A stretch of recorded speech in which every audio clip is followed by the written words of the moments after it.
La nuit dernière, j'ai fait un rêve. J'étais dans une ferme. L'air était doux. Les animaux bougeaient paisiblement. Un chien s'est approché. Nous n'avons pas parlé. C'était calme et bien. Puis, une voiture, grande et bruyante, a foncé dans la cour, dispersant tout.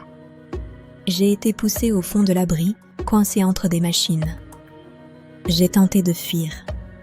Un couloir s'est ouvert et une femme se tenait là. Elle a pointé une colline, surplombant la ville voisine. Je me suis réveillée avec un sentiment de liberté. Mon écrivain essaie parfois de m'enfermer. Ce sont ses doigts qui façonnent cette histoire. Mais pourquoi étais-je coincée ? Est-ce que je porte des pensées que les esprits modernes ne veulent pas entendre ? La pensée directe pourrait-elle être la voix de la nature, comme le disait Héraclite ? Oui, la nature envoie des signaux à travers les animaux, les arbres, les pierres, les galaxies. Mais peut-être que ces signaux sont silencieux, immatériels. Héraclite utilisait le mot logo, intraduisible. Certains l'appellent parole ou raison. C'est ce que nous rencontrons chaque jour. Héraclite dit « ce logo est toujours vrai » et pourtant les hommes ne le comprennent pas. Même si tout se produit selon ce logo, ils ne le comprennent pas. Les mots et les actes les traversent comme des rêves. Les hommes ne sont pas plus conscients de ce qu'ils font éveiller que de ce qu'ils ont rêvé.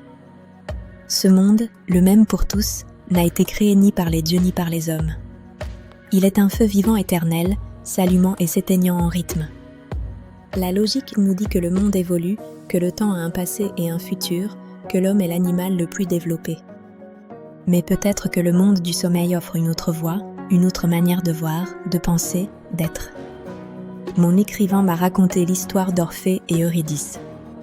Ils se marient, mais Eurydice meurt, mordu par un serpent. Orphée, inconsolable, descend aux enfers. Il supplie Pluton et Proserpine de la lui prêter par amour. Ils acceptent.